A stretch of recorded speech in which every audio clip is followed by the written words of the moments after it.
Hello दोस्तों। तो कैसे हैं आप सब। आशा करता हूँ आप लोग बहुत अच्छे होंगे और अपनी पढ़ाई अच्छे से कर रहे होंगे।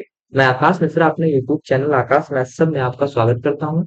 और आज की इस क्लास में हम लोग सीखने वाले हैं यूनिट डिजिट के बारे में कि आखिर कोई अगर संख्या हमको दे रखी है तो उस संख्या के इकाई का अंक हम लोग कैसे ज्ञात करें।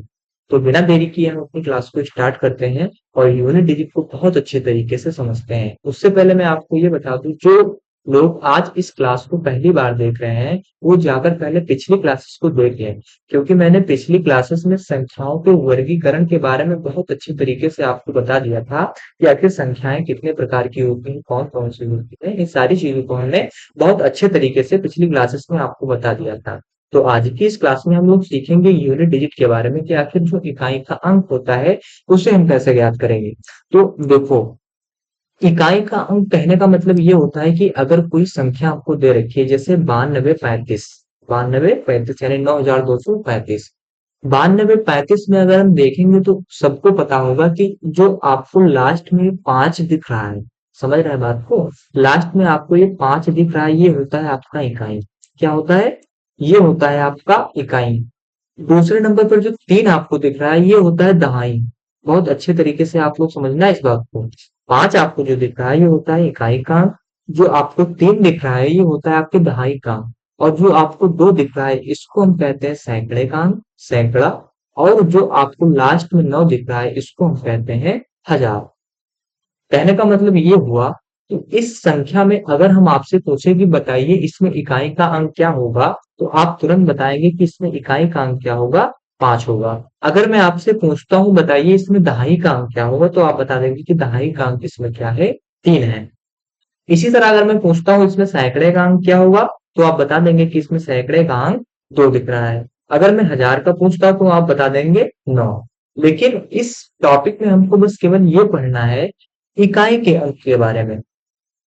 समझ रहे हैं बात को। इसमें हमको ये पढ़ना है केवल इकाई के बारे में, इकाई के अंक के बारे में, कि अगर कोई संख्या हमको दिया गया है कोई संख्या, तो उस संख्या में इकाई का अंक क्या होगा। तो देखो, जो इकाई का अंक होता है इससे दो प्रकार के क्वेश्चन पूछे जाते हैं। दो प्रकार के क्वेश्चन पूछे जाते हैं। जो पहला क्वेश्चन होता है, पहला क्वेश्चन ये होता है कि आपको नॉर्मल कोई संख्या दे दिया गया, जैसे 23, 23 गुणे 35 गुणे 30 गुणे 25 गुणे 20। आपको इतनी बड़ी संख्या दे दी गई और कहा कि 23 को 35 बार गुणा करो, फिर 35 को गुणे 3 गुणे 25 गुणे 20 इतने बार गुणा करके बताओ इसमें जो लास्ट में अंक आए उसमें इकाई का अंक क्या होगा। एक तो इस प्रकार का क्वेश्चन पूछता है। और दूसरा आपसे पावर पूछ लेता है, पावर के रूप में, मतलब घात के रूप में दूसरा क्वेश्चन पूछ लेता है। जैसे जैसे आपसे पूछ लिया कि बताइए कि 255 की पावर 545 अगर आपको दे रखी है, तो बताइए इसमें इकाई का अंक क्या होगा। तो इन दो टाइप के क्वेश्चन आपको यूनिट डिजिट में देखने को मिलेंगे। तो देखो, मैं अब बताता हूँ क्वेश्चन को कि क्वेश्चन को हम लोग कैसे सॉल्व करेंगे। फिर देखो, देखो इसमें 23 गुणे 35 गुणे 30 गुणे 25 गुणे 20 आपको दे रखा। तो इसमें आपको इसमें जो आपको इतनी बड़ी संख्या दिख रही है, इसमें आपको पूरी की पूरी संख्या नहीं ज्ञात करनी है। इसमें केवल आपको इकाई का अंक ज्ञात करना है। समझ में आ रहा है? जैसे मान लिया जाए, यहाँ पर आपको मैं मतलब कंफर्म नहीं, जैसे मान लिया 13,545 संख्या आई है, मतलब ये गुणा करेंगे तो पता नहीं क्या आएगी, मुझे नहीं पता, लेकिन मैं तो मान लिया हमने कि यहाँ पर 13,545 संख्या आई। फिर आप बता देंगे कि यहाँ पर आपको कौन सी संख्या इकाई का अंक पूछा, तो आप बता देंगे कि इसमें जो इकाई का अंक है 5 है। लेकिन इसमें आपको 23 को 35 बार गुणा नहीं करना है, 35 को 30 से गुणा नहीं करना है, 30 को 25 से गुणा नहीं करना है। इसमें जो 23 आपको दिख रहा है, इस 23 में इकाई का अंक क्या है, तो आप देखेंगे कि 23 में इकाई का अंक 3 है। 35 पे जब आप देखेंगे तो उसमें इकाई का अंक क्या है, तो 35 में इकाई का अंक आपको 5 दिखेगा। 30 में अगर देखेंगे तो इकाई का अंक 0, 25 में इकाई का अंक 5 और 20 में इकाई का अंक 0। अब आप इन सारे इकाई के अंक का आप जब गुणा करेंगे तब देखो क्या आता है, तो देखेंगे 3 पचे 15 और 15 को जो 0 से गुणा करेंगे तो क्या आ जाएगा, 0। तो इसके इकाई का अंक क्या हो जाएगा, 0। तो पहले मैं इस टाइप के क्वेश्चन को पहले आपको समझा दूं फिर इसे समझाऊंगा, क्योंकि आपको दोनों अगर साथ में बताया तो आप कंफ्यूज हो जाएंगे। तो इस टाइप के पहले क्वेश्चन को आपको बहुत अच्छे तरीके से समझा दूंगा। दूसरा क्वेश्चन क्या कहता है? दूसरा क्वेश्चन कह रहा है कि अगर मान लिया जाए 32 गुणे 33 गुणे 43, बताइए इसमें इकाई का अंक क्या होगा?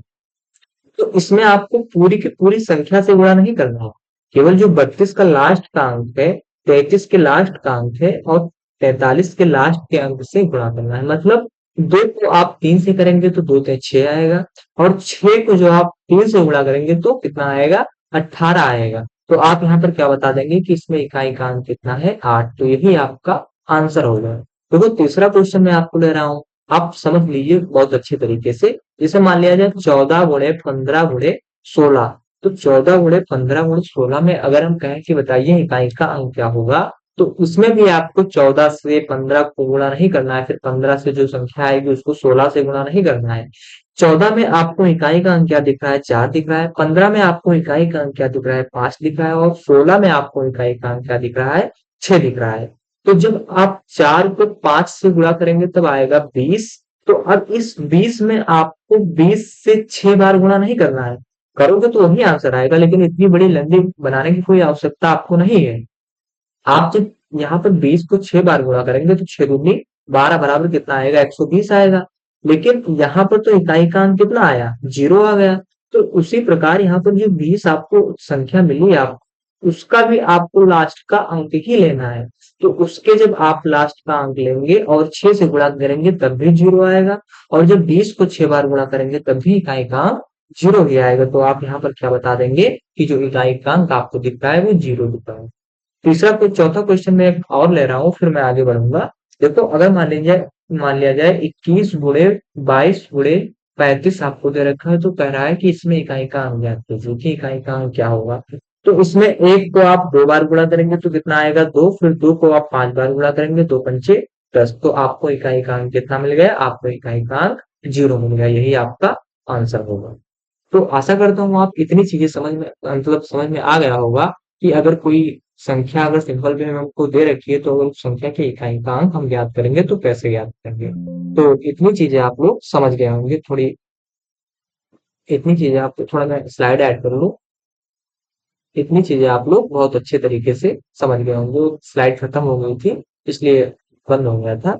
अब देखो, अब मैं आपको कुछ और चीजें बता दूं, उसके बाद मैं आगे बढ़ूंगा। देखो अगर मान लिया जाए कोई संख्या को दे रखी है, पहले ने अगर कोई संख्या हमको दे रखी है, जैसे मान लिया जाए, पहली चीज बता दो कि अगर कोई संख्या हमको दे रखी है, जैसे जैसे संख्या दे रखी है 21 गुणे 25 गुणे 37 गुणे 117 गुणे 46, सॉरी 43, कोई संख्या दे रखी है 43। तो इसमें अगर हम कहें कि आप बताइए कि इसमें इकाई का अंक क्या हो, इकाई का अंक क्या हो।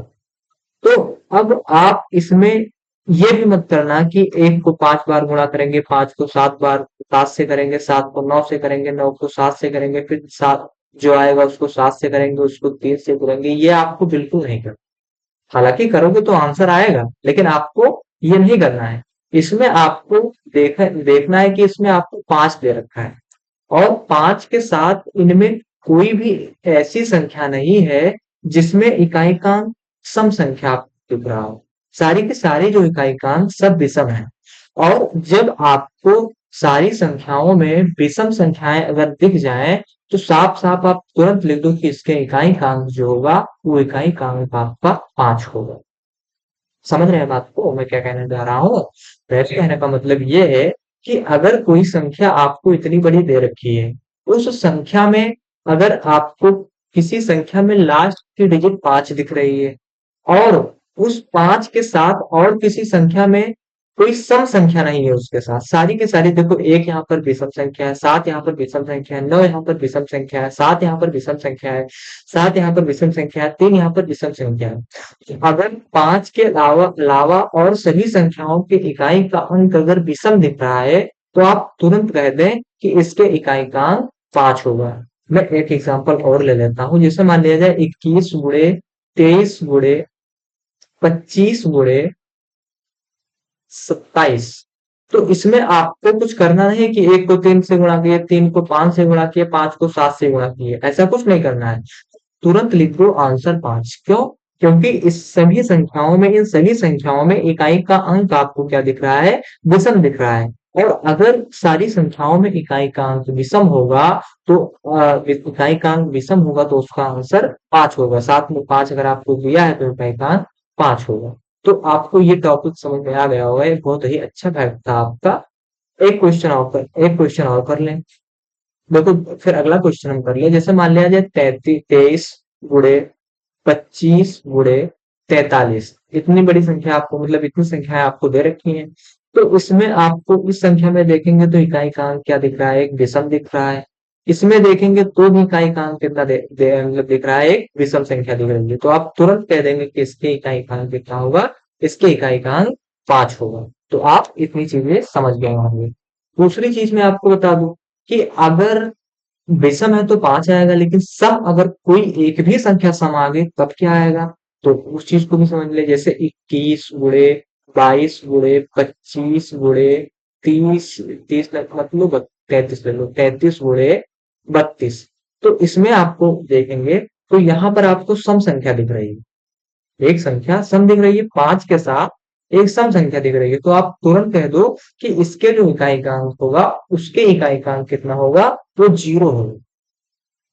कितना होगा? 0 होगा। तो दो चीजें आप हमेशा ध्यान में रखिए कि अगर हमको कोई संख्या दे रखी है, बड़ी से बड़ी संख्या दे रखी है और गुणा करने के लिए कह रहा है, तो अगर उसके साथ 5 दिया है और 5 में अगर अन्य जो संख्या आपको दिख रही है उसमें अगर इकाई का अंक सम है तो उसका आंसर 0 आएगा, और अगर उसके इकाई का अंक विषम है तो उसका आंसर 5 आएगा। समझ में आया? उसका आंसर 5 आएगा। एक क्वेश्चन बहुत ही अच्छा क्वेश्चन है, उस क्वेश्चन को मैं ले लूं, फिर अपनी क्लास को आगे बढ़ाएंगे। तो देखो, सॉरी, हाँ, देखो क्वेश्चन क्या कह रहा है। क्वेश्चन कह रहा है कि 3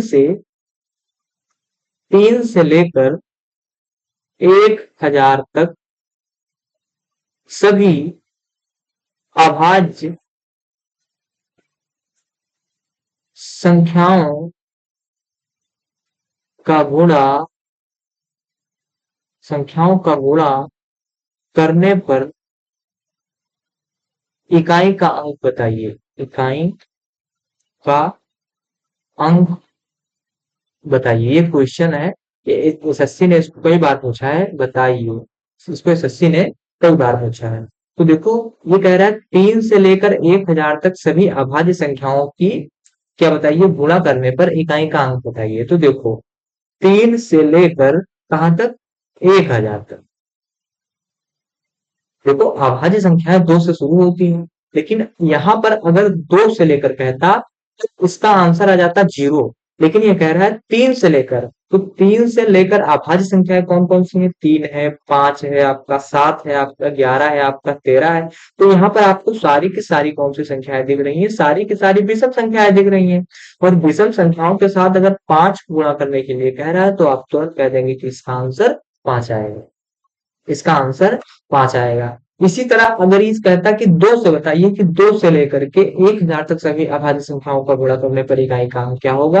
तो जब 2 से कहते तब 2 आता, सबसे छोटी अभाज्य संख्या 2, 2 के बाद आता 3 आपका, 3 के बाद आपका 5, 5 के 7, 7 के बाद 11। तो यहाँ पर क्या देखेंगे कि यहाँ पर पहले आपको विषम संख्या दे दिया, और अगर 5 के साथ कोई सम संख्या दिखे तो आप तुरंत कह दें कि इसका आंसर कितना आएगा? 0 आएगा। तो आप इतनी चीजें आप बहुत अच्छे तरीके से समझ गए हैं, समझे?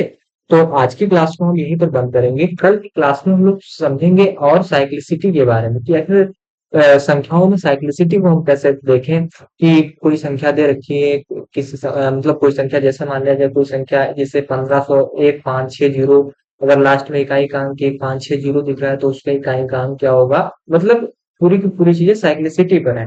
तो कल हम साइक्लिसिटी के बारे में समझेंगे। आज की क्लास में हमने आपको बताया कि इकाई का अंक कैसे ज्ञात करते हैं, और 2-3 क्वेश्चन कराए। आप लोग प्रैक्टिस कीजिएगा, और कल की क्लास में हम लोग सीखेंगे साइक्लिसिटी के बारे में। तो जिन लोगों ने चैनल को सब्सक्राइब नहीं किया है तो कृपया आप चैनल को सब्सक्राइब कर लें, और ज्यादा से ज्यादा शेयर करें, लाइक करें, कमेंट करें। बहुत बहुत धन्यवाद।